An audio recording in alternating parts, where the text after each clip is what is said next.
Alright, hello again everyone. So, we are back to Don't Starve, and big things have happened to Don't Starve over the last couple of years since you last saw me put a video in.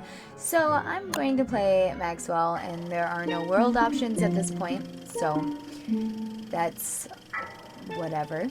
I hope everyone had a good Thanksgiving and all that other fun stuff, and I hope everyone's ready for Christmas. I hope you guys were able to buy all the Christmas presents for all of your family members and friends that you could ever hope and possibly wish to buy for them. Anyways, so yeah, Shipwrecked is fun. I've been able to make it through an entire year, which is actually 2 days longer than the standard year in Don't Starve, so that's actually kind of fun. The new seasons are just crazy. The new strats are fun. It's a little different than, you know, the way I used to play the game, but then again, ROG kind of made things a little different too.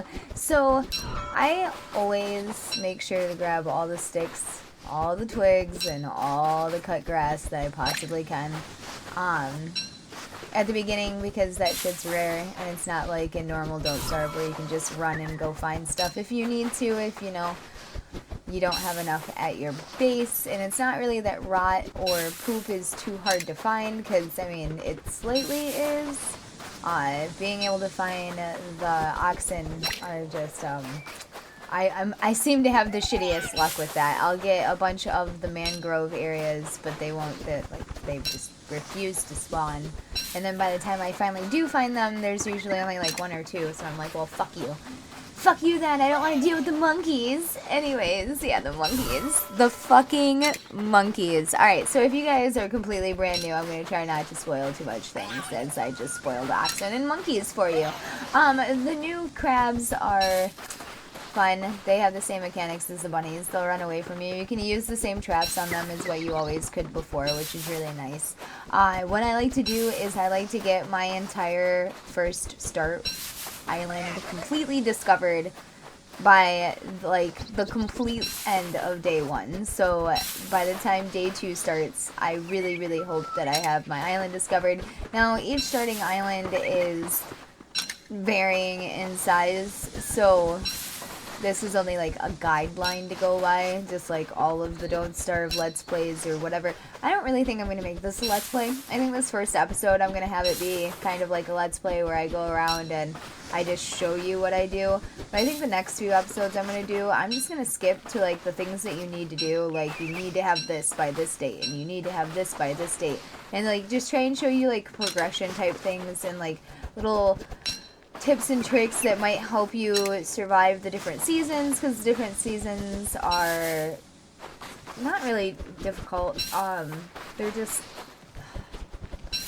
a pain to deal with. Let's just put it that way. They're not too difficult to survive. Like honestly, they're actually pretty easy to survive. It's just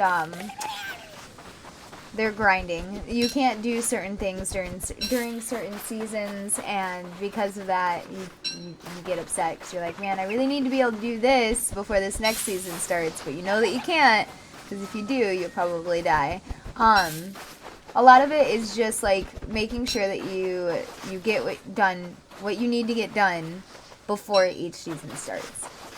Like you need to have a chest for everything at your base before monsoon season starts. And on top of that, if you don't have a lightning rod by the time monsoon season starts, and by the way, monsoon season is the replacement for winter, if you don't have a lightning rod and if you don't have chests, you're going to lose all of your things to either A, your chest burning down, or B, all of your stuff blowing away in the heavy winds. So that's fun stuff to look forward to. So the limpet rocks are actually really nice, and I hope that I find at least a couple more. I like to find an island that has at least 6 limpet rocks with a decent amount of seaweed around. But with that being said, I don't spend a whole lot of time on my island, especially for the first season, which the first season is like the easiest season. But with that being said, like the other seasons are not easy at all, and you need to know the lay of the land and where you need to go and how long it takes to get to each island from your main base island, and whether or not your main base island is going to be your starter island. There are so many things to this one.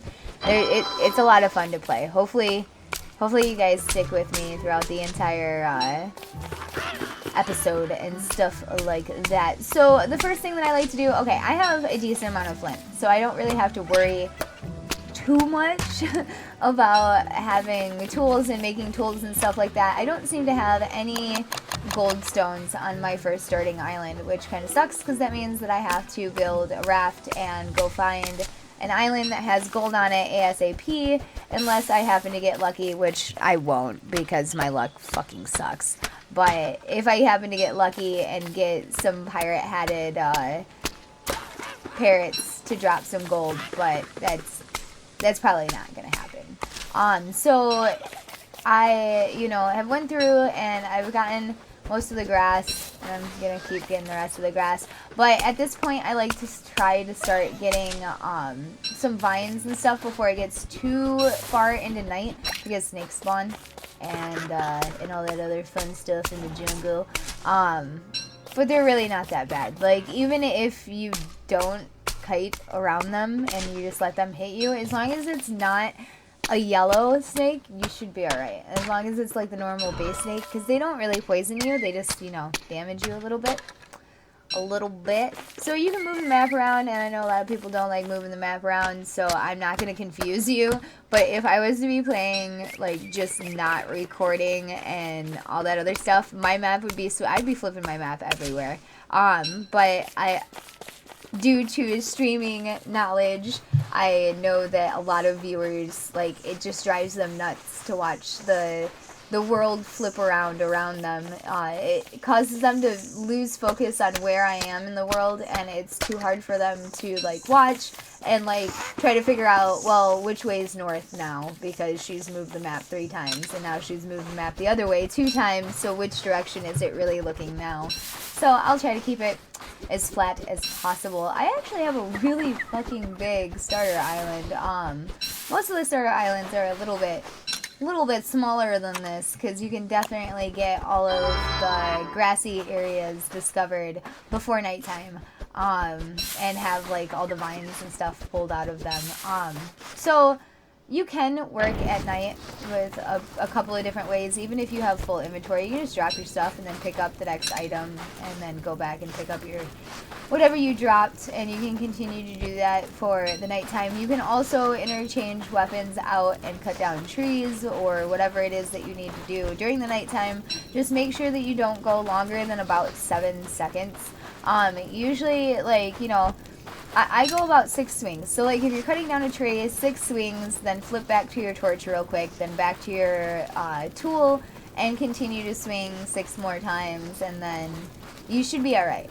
And nighttime should not scare you too much. Charlie, or the Gru, or however long you've been playing the game, and whatever name you know her as, is really not that bad. And being able to go through the night and still work and do all those things is something that you need to learn really fast. So I have completely discovered my island. This is my island. It's a pretty fucking decently big island. I think I'm gonna start my base right about here. Yeah, because it's about the most inland that I can get, and when high tide and monsoon season and all that other stuff comes in, it'll be nice to not have to deal with that. Plus, where I'm at does kind of seem like when the monsoon season does hit and there's things that I haven't picked up around the base, because it'll start, like, tearing stuff up and, like, moving it around.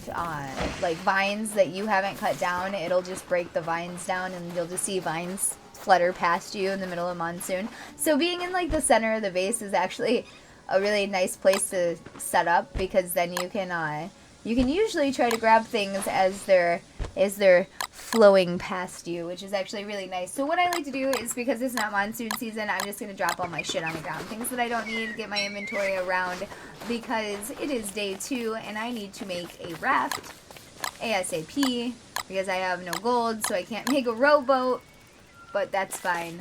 If you guys have Wickerbottom unlocked, Wickerbottom is actually probably the easiest character to play Shipwrecked on, because she has the advantage of not having to have a science machine, and if she does build a science machine, it actually unlocks the next level. You don't have to build an alchemy machine, you can just build a science machine, and you can have access to all of the alchemy machine recipes from 1 gold, which in this game, gold and flint are probably the rarest and highest exchange rate items in the game, because like you need them. Keep in mind that you can unequip any inventory or any tool item, and you can literally control click. I believe for you guys it is control F. For me, it is not, because I have rekeybound everything and I am a dirty, horrible left-handed player, and I do not use WASD like normal people do. I use IJKL. I know, it's crazy. And having to explain it, people are like, wait, what? And yeah, so for me, it is actually semicolon and H, because semicolon is control for me in this game. And then H is my activate key or my force attack key. So, yeah.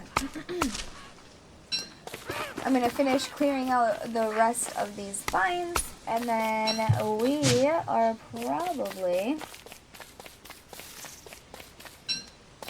going to kill some more butterflies too. Because butterflies are just amazing for health and food if you don't want to cook anything, or if you just don't have time for that shit. And they can be a really good staple device for bringing your health back up. If you had an oh shit situation, you had to fight something you weren't prepared for, you didn't have any armor, you can kill a crap ton of butterflies the next day and get your health back for the most part, which is very nice. Chasing them down, I wouldn't really suggest spending too much time. Get them when they flutter, or get them when they land on a flower. Sometimes they're little assholes and you miss them like that. You just have to make sure that you're within a certain distance. Ooh! Nope. No gold. Fuck my life. So yeah, if you, just like you could scare the normal birds and don't starve, if you scare a pirate-hatted parrot, they can drop doubloons, and 3 doubloons will make a gold piece, but honestly, my luck is such shit that they never drop them for me. I usually find my gold by either the magma areas, which I don't know what the new biomes are called. I did not look up anything before I started playing, and I know that my old videos, like, I was always like right on the ball, like, hey, here's this, here's this, but I also used to look at the patch notes and I'd be like, alright, this is everything that's new, so that way I could tell you guys. But at the same time, I stopped playing Don't Starve right before it was right after a Strange New Powers update, because you guys know how I was. I fucking loved Wes. Wes was my all-time favorite character, and the fact that he was Clay's solution to hardcore mode for us, and then they nerfed him. And then they nerfed him and made him pretty much like all the other characters, and that, I don't know. I think that was the last straw for me, even more so when they kept giving early access to all these people who clearly had never played Don't Starve before. And there was even one time that there was someone who sat there, it was a chick, and she had her boobs out, and she spent the entire time not playing the game, and all she did was hit on the developers, because the developers were in a call with her on Skype, and she just hit on them the entire time. And we basically were begging her in chat to please do something in game, because she'd take like 2 steps and then she'd stop, and then she'd be like, oh my god, that is so funny, like, oh my goodness. And then she'd just stand there for like 5 minutes talking to the devs. I shit you not. And then she would like take 2 more steps, and I think it was the Caves update, but it was really bad. It was really bad. We were all super disappointed because we only get that 2 hours of early access for some random streamer. It was always someone shitty too. They never chose anyone that actually knew what they were doing. They always just chose dumbasses. The only person that I think that I ever agreed with that had early access was Riptide, and even then, that dude didn't really know that much. And after they commemorated him with pound cakes, he stopped playing Don't Starve altogether and has never gone back to it, even for ROG or for Shipwrecked, which really makes me sad when developers put all this awesome new things into the game for these people who they think are going to bring them like fame to the game, and really all it's doing is bringing fame to that one person, and then they never play the game again. I feel if they would have chose someone that actually had heart and really wanted to like show the world what Don't Starve was, and show that like the developing community actually fucking cared about what the community cared about, and that they wanted to update it to how we wanted it.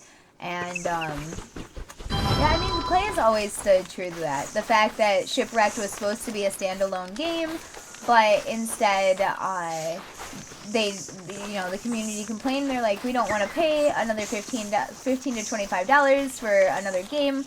Is there any way that you can just make this into a DLC? And they did, and now it's $4.49 American. So that's really good. So, I really don't want to fight these guys, but I kind of want to show you guys that even if you don't fight, and even if you get hit by these first starter snakes, that you should be alright. So, I'm actual. I have, my shadow armor and my shadow sword. So, I want to show you, you can sit here and run around the fire like I'm doing right now, and completely avoid them all night long.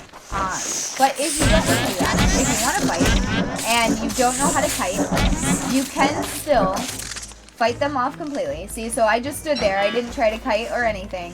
And I'm going to leave the monster meat on the ground to call in some more snakes. Even if you just stand there and you just face tank every bit of damage done to you, you should still be able to survive the night with the snakes on you. And I'm going to bring these with me because hopefully I find a pig buddy on one of the first starter islands that I find. Pig buddies are very nice, or I should call them hog buddies in this because they're hogs. I don't know, they changed a few things. I'm hungry, gonna eat some eggs. You can always wait until the morning and get all of your health back with butterflies, which is very nice. I'm still, as I had said earlier, I'm still trying to decide what I'm going to do with this, because my 20-minute long videos, you guys don't watch them. And this is another 20-minute long video, so it's probably going to be, because each day is about 8 minutes long. So yeah. So this should be fun. I'm trying to find a way to condense my videos down, but I'm working with, what is it called? Windows Movie Maker. So I have like very little access to being able to edit things and make things all fancy. And I know that's what you guys want, which is honestly why I went over to Twitch, because having to fluff up videos instead of just giving you guys straight information, and I had to make it cutaways, and oh, if it takes too long to complete this one thing, then people are gonna leave, and I don't know, it's like trying to please a woman. I almost feel like a helpless dude who's just like, but why are you angry? Did I do something wrong? But why? So yeah, I don't know. I try to go through my analytics and see what videos you guys like and which videos you guys don't like. It seems like you guys don't really like the Resident Evil 5 videos, which really kind of sucks, because I honestly love the living shit out of Resident Evil 5, and I know a lot of people didn't. But if you don't look at it as a horror game, because it's not a horror game, if you look at it as an action suspense game, which is what it actually is, it's a really decent game for the genre that it is. And considering that it still has the storyline from the Resident Evil games, I don't know. I thought that they did a good job with it. I know it was the beginning of the end and all that other stuff, but I quite thoroughly enjoyed it. And on top of that, I've started speedrunning that game, so you guys will get ready to see a world record run. It's actually a category that I am making myself. It's called max %, but I'm not really going to go into that because, you know, this is a Don't Starve video. So as you can see, I have gotten most of my health back. I want to try and get one more butterfly, and then I think I am going to end the video and the next time either we'll see a little bit more Let's Play, or I'll just start jumping around so that way you guys can see what needs to be done before each season. That would probably be what I do. That seems more important for you guys. But with that being said, everyone, take care of each other, take care of yourselves, and I'll see you next time. Bye, guys.